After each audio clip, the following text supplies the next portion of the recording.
Do alto de seus 29 anos, não é exagero chamar a Sumi de uma veterana da indústria do K-pop.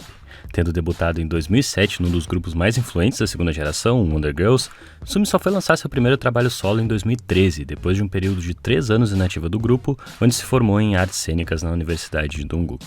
Seu retorno foi com a música 24 Horas, que é um trabalho muito alinhado com a tradição da empresa que ela fazia parte nessa primeira metade da carreira, a JYP, com áreas inclusive de uma das músicas que consolidou o estilo da JYP lá atrás, Coming of Age Ceremony, de 2000, que é uma abordagem bastante frontal do libido que atravessa o K-pop, mas de uma perspectiva muito masculina. Ambas as músicas foram produzidas pelo próprio JYP e são muito fortes, mas dizem mais sobre a visão dele enquanto produtor do que sobre essas mulheres que performaram. O que a Park Ji-won e a Sumi têm em comum é o fato de que fora da JYP tomaram rumos completamente diferentes na carreira. A própria Sumi viria a comentar que essa personalidade passiva descrita na música não combinava com ela, mas ainda na JYP, em 2015, acontece um primeiro momento do que viria a ser muito importante para a carreira dela nos anos seguintes. A Sumi assina a composição de 3 músicas do álbum Reboot do Wonder Girls, o que ela repetiria no ano seguinte, quando fica responsável inclusive pela música título do lançamento do grupo em 2016, Why So Lonely. Why So Lonely é um passo gigantesco para a carreira da Sumi, muito elemento vai ser reconhecível dali para frente, mas Wonder Girls é um grupo com várias outras personalidades interessantes. Então, apresentado o período de JYP, o que mais interessa para esse vídeo começa quando ela sai da empresa em 2017 e assina com a Make Us Entertainment, que é bem menor. Vale lembrar que a JYP há muitos anos é uma das maiores empresas do K-pop, e fora dali começa a ter muito mais liberdade criativa. Isso não vai acontecer da noite pro dia, seus 2 primeiros singles fora da JYP seriam escritos por ela, mas produzidos pelo TED, que é muito associado a outra dessas empresas gigantescas do K-pop, a YG, então soa muito como uma coisa que a YG produziria, apesar de ter uma série de elementos reconhecíveis a Sumi nesses clipes. Porque se em Why So Lonely já parecia escapar algum inconformismo com a representação, em Gashinar, seu primeiro trabalho pela Make Us, a Sumi aparece mais inquieta, uma personalidade de muito movimento, como se confrontasse a pose que poderia esperar dela, com uma imprevisibilidade muito própria, às vezes amortecida, às vezes muito expansiva. Aqui, por exemplo, aparece pela primeira vez esse símbolo da banheira, que eu ainda vou falar mais sobre, quando ela atravessa essas flores, desabrochando, mas ali de dentro, comprimida. E a verdade é que ficava cada vez mais difícil enquadrar quem era essa Sumi que ela queria nos mostrar.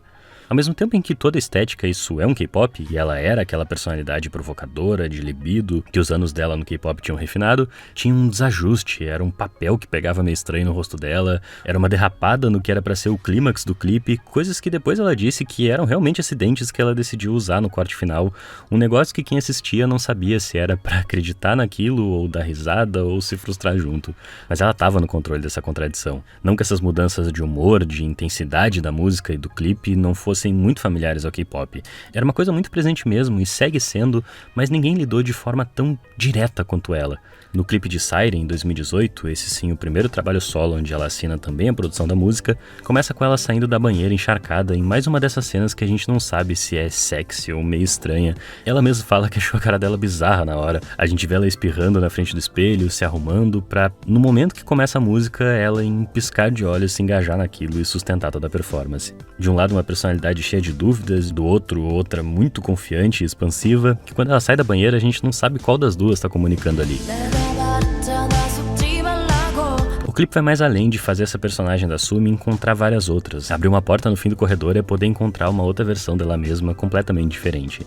Não tem como tensionar mais, tem uma versão dela no palco com dançarinos, figurino perfeito, e fica cortando com essa outra que saiu da banheira toda molhada, dançando sem glamour nenhum, e ainda uma outra que não se dá sequer o trabalho de dançar, assistindo sem sentir absolutamente nada. É a mesma que para apaixonada na frente de um passarinho só pra ter um tique na hora que toma um susto. É o primeiro trabalho realmente autoral da Sumi pra mim, que propõe uma nova perspectiva do e pelo K-pop, uma perspectiva que perfura aquele olhar masculino de outrora. Plena de possibilidades, ela decide então testar os limites. E seu primeiro clipe de 2019, Noah, é um K-pop cheio de uma pulsão de morte. Não tem nada pra se agarrar ali, são uma série de situações de desastre onde o clipe mantém um cinismo, um sorriso forçado que é o suficiente pra sustentar a performance.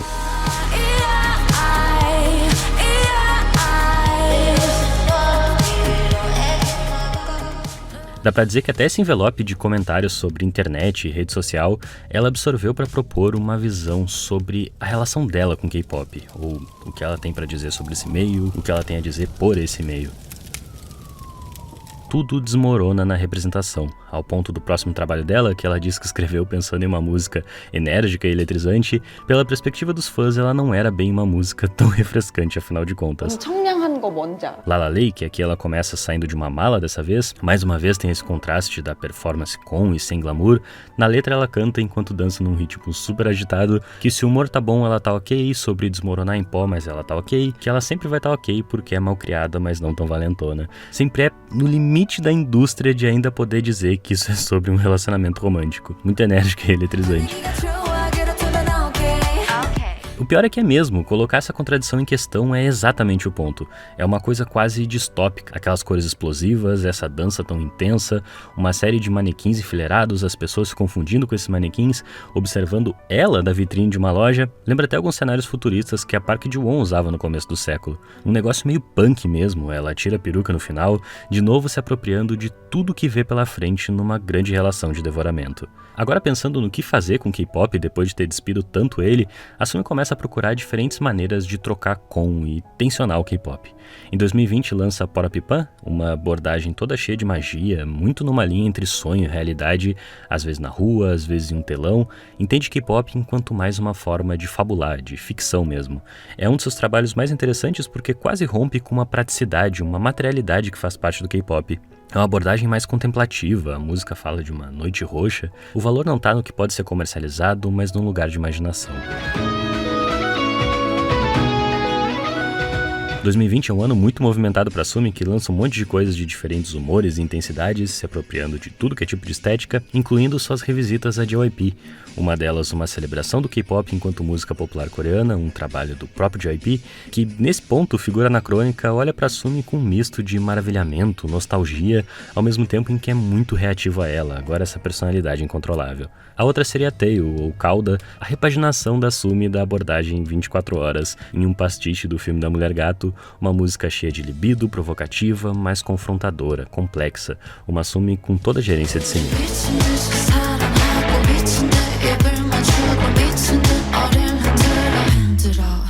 Ela traz mais uma camada quando revela nesse mesmo ano ter sido diagnosticada com borderline uns 5 anos atrás e que ativamente vinha querendo falar sobre o transtorno.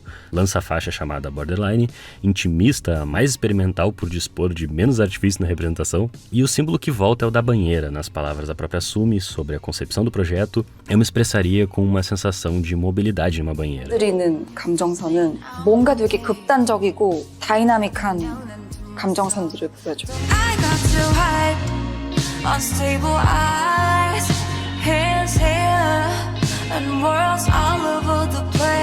Existem diferentes maneiras de pensar o K-pop e a da Sumi é uma que consegue deixar tudo que toca muito pessoal. Poderia citar Chungha, por exemplo, de uma outra linha, que não assina todas as músicas, mas é muito sobre o que ela consegue acessar, um leque de opções onde a artista desaparece de acordo com a necessidade.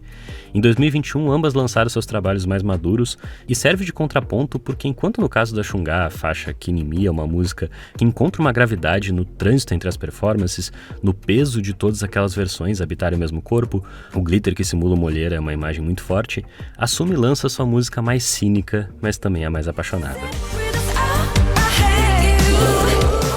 As mudanças de tom são ainda mais radicais, flerta com terror, com ação, com nostalgia, com melodrama, e tudo isso em um envelope de K-pop que atinge sua imagem mais degradada, chegando ao ponto de dançar, repetir coreografias para um público de zumbis. Lembram quando eu falei sobre essa relação de devoramento? Eu já vi gente usando o termo Sumi Pop para falar sobre o trabalho dela, e a própria Sumi em entrevistas já respondeu sobre como, se fosse para definir, diria que no seu trabalho há sempre uma sensação um pouco triste que permeia a música, não importa o quão excitante ela seja, é intenso e ardente, mas com uma sensação de tristeza. Lógico, essas afirmações não têm como pretensão compor o manifesto ou qualquer coisa assim, mas esse cinismo, essa posição crítica ainda que divertida, configura sim uma maneira bem particular de entender o K-pop. Uma música que nas palavras dela concilia o experimental, e eu diria autoral principalmente, com o mainstream, a busca e o resgate de um K-pop potente, selvagem, capaz de transformação. Não é como se ela se entendesse como mais ou fora do K-pop. Já falou um monte de vezes sobre como é isso que ela quer fazer mesmo e performa tudo de uma forma muito engajada. Cresceu nesse mundo e foi a maneira que encontrou de colocar essas questões pessoais, políticas e estéticas e formais. É sobre o processo tanto quanto é sobre o discurso, a mensagem. Pensar que entre tantas outras coisas ela tá falando abertamente sobre o borderline sem ter que romper com o mainstream. Como o colega Ilya Kaiju, aqui do YouTube, disse no Twitter uma vez, a indústria cultural costuma ser sempre uma disputa entre o que os autores querem dizer e o que os investidores querem bancar. E nesse sentido, assume uma importante voz entre tantas outras que insistem na possibilidade de um K-pop autoral, confronta esse estereótipo do K-pop como um grande enlatado pensado por uma série de executivos. E se não é em hipótese alguma única, é com certeza uma das mais imprevisíveis.